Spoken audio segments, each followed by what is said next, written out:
Nós finalmente chegamos à última sessão, que é a sessão de controle, que praticamente são as informações dinâmicas do seu design system.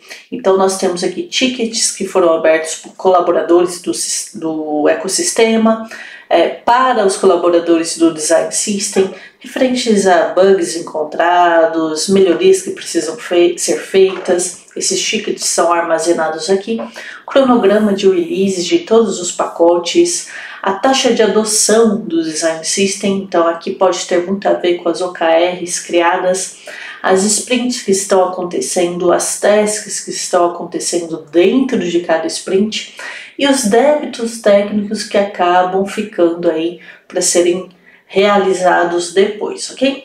Dentro de tickets, eu tenho um formulário, eu criei um formulário que vai alimentar a minha tabela de resposta, tá? Então esse formulário ele é dinâmico, você pode adicionar novos campos e esses campos estão disponíveis aqui. Se eu quero adicionar um campo de múltipla escolha, eu coloco se ele é obrigatório, posso colocar uma descrição, então eu faço dessa forma e automaticamente ele vai criar uma coluna aqui na minha tabela para esse campo, ok? Então eu vou remover ele daqui.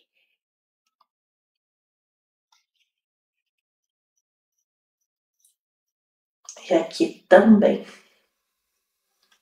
Pronto, então já não existe mais o campo. Dentro aqui então de respostas dessa tabela, eu vou ter todos os tickets que foram inseridos ali no formulário, tá? Então ele puxa o assunto, o participante, o produto, são campos aqui do formulário, ok? Pacote, então eu tenho tudo isso aqui. Aqui ele já começa a me trazer algumas opções para que eu faça a gestão desses tickets, né? Então eu vou colocar, por exemplo, qual que é o tipo desse ticket? É um bug, é uma melhoria, é uma governança, é uma necessidade de infraestrutura. Eu posso sinalizar o tipo desse ticket aqui, ok? Aqui eu vou colocar algumas tags adicionais, por exemplo, o nível de criticidade. Poxa vida, às vezes é um bug que eu preciso corrigir porque está causando grandes impactos no meu ecossistema. Então eu demarco aqui a criticidade para que eu possa ter uma visão das atividades que eu vou priorizar. E aqui o status, eu tenho alguns status interessantes. Primeiro é a triagem.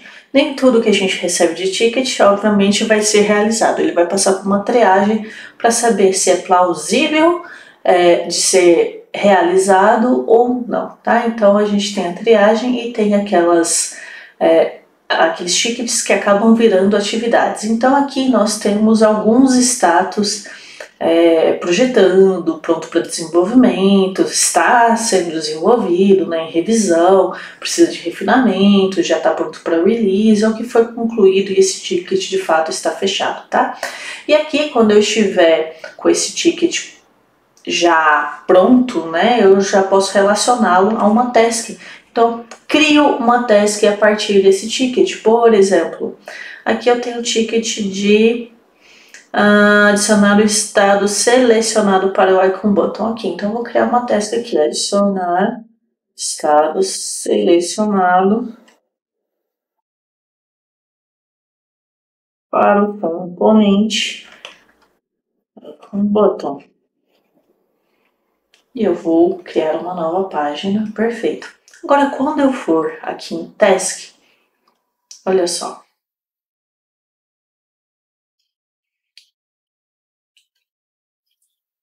A task que eu criei está aqui e já está vinculada ao ticket que foi criado, ok? Já traz também as tags desse ticket e aqui eu já posso gerenciar essa tarefa. Mas antes de mais nada, vamos ver aqui a questão do cronograma de release.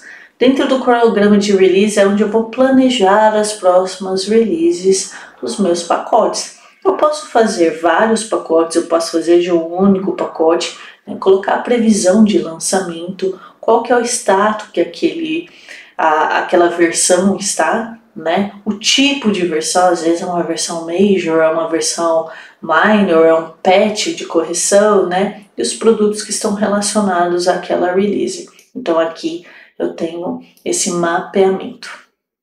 É ótimo para você fazer o planejamento. Dentro de cada release eu tenho um modelo de changelog, que é para colocar o que foi alterado, o que mudou, o que pode estar em depreciação, o que foi lançado novo, né? Então aqui eu já mostro o changelog daquele release.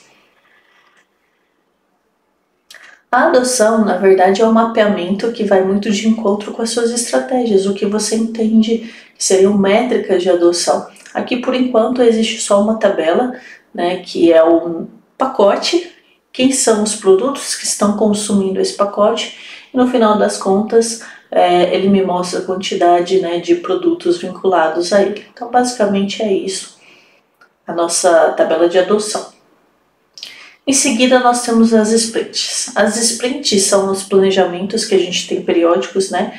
E são vinculados às tasks. Então, aqui eu tenho uma sprint 1, sprint 2, sprint 3. Tenho o planejamento aqui, é uma coluna já relacionada à tabela de task, onde eu puxo quais são as tasks que fazem parte dessa sprint.